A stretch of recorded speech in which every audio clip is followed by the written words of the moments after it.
Today I will be showing you the process behind 3 paintings that I did to test out some new materials. I actually made a full video about testing the materials, and if you want to hear my thoughts behind it, you can watch it right here.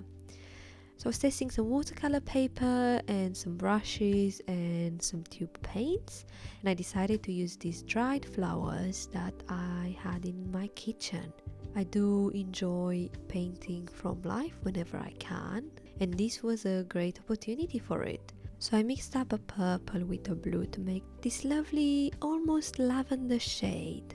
And I looked at the flowers and I sort of made like this W shape with my paintbrush to achieve the flowers.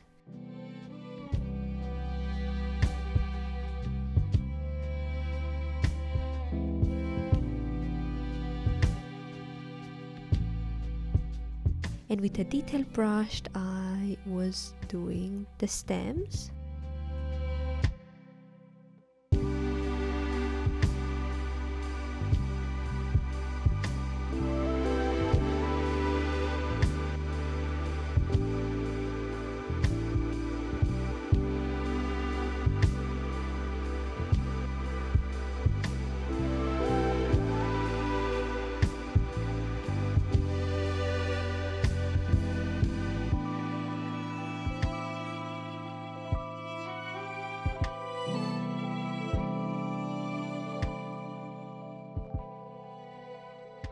I did try to lift a bit of the paint of the painting to create some highlights. Now I used some masking fluid to cover up the stems of the flowers because I wasn't sure if they would smudge, and I wanted to do quite a wet background, very fluid and flowy, using just 2 colors because I thought the painting is missing something. So I think those washes of colors really pulled the painting together.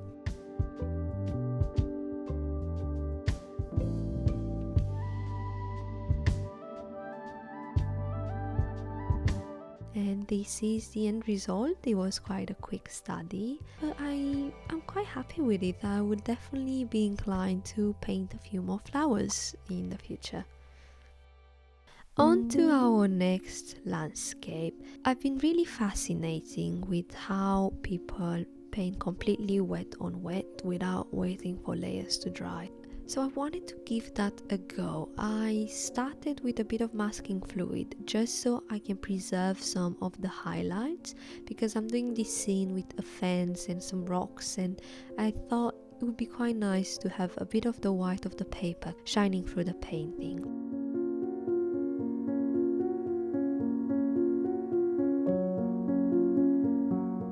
I'm using quite a similar color palette to the previous painting, and I went for a slightly stormier sky. I wasn't 100% satisfied with how the sky turned out, so I think I do need to work a bit more on that. Going to the foreground and the hilltops, I started to understand a bit how this completely wet on wet technique works.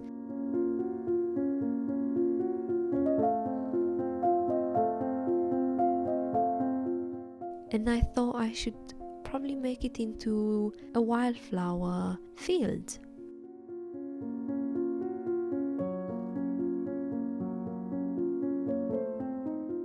I decided to bring a bit of the blue from the sky into the ground just to tie the painting together, and I'm doing a few little bushes or plants in the distance to give it a bit more dimension.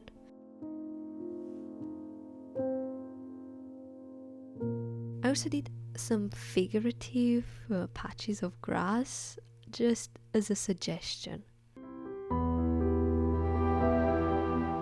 As I wasn't quite happy with the sky, I tried to lift a bit of the color and then maybe add a tiny bit more to it, and I think in the end it fixed it a bit, but still not 100% where I want it to be. It looks a bit more like mountain tops.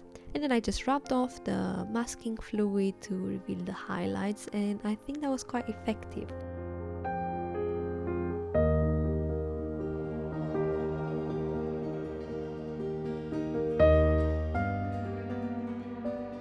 as I was quite intrigued by this technique, I wanted to give it another shot, and I thought it would be quite fitting to have more greenery, more bushes, more wildflowers, because they are more fluid. And I just went with a base of green and tried to get a few more different colors like purples, and I'll go into some yellows in a bit.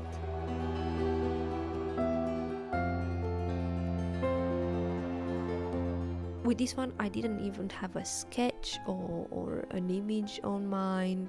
I just went all in without really thinking about it.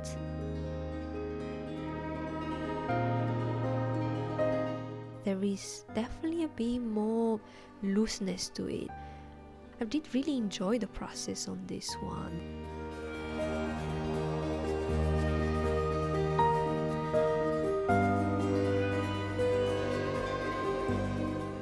Yeah, that's pretty much it. I prefer the second one to the first one, but let me know which one is your favorite. And now into the last painting, we're switching it up with acrylics. This was the set I was testing in my other video, and they are very basic acrylics. I would recommend them if you're intrigued about acrylics and just want to see how the medium works and you don't want to pay for the more expensive ones. I think they are very good for starting out. I started with an under painting layer because sometimes I'm a bit afraid of just white paper, and just having the under layer makes me more courageous about starting the painting, and I think a lot of artists are like this. I had in mind this cozy scene. This is actually based on a photograph I've taken a few weeks ago while I was having a walk on the canal with my partner, and it was a lovely sunny day, which is quite rare sometimes here in the winter. I sketched the house and I tried to go with a bit more detail, which is quite contrasting compared to the other two paintings in this video.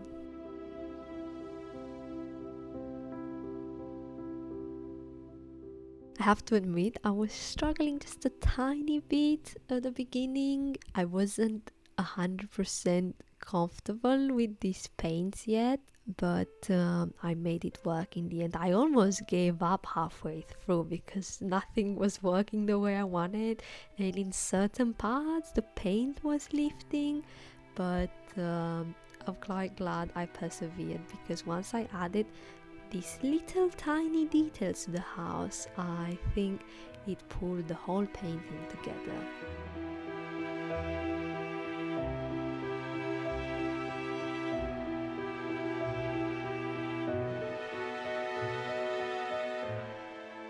And initially there was just some trees in the background. They didn't even have many leaves on it, as it was February when I taken the picture, but I thought it would be quite nice to bring some green in it. And then I just thought maybe it's an orange tree. I know an apple tree would make more sense for England, but I just really fancy having oranges. And yeah, this is the end result. I'm very happy, especially with the trees. So yeah, this is the end of the video. I hope you enjoyed watching my painting process and hearing my thoughts behind it. And don't forget to check out the video where I test out these new supplies. So bye!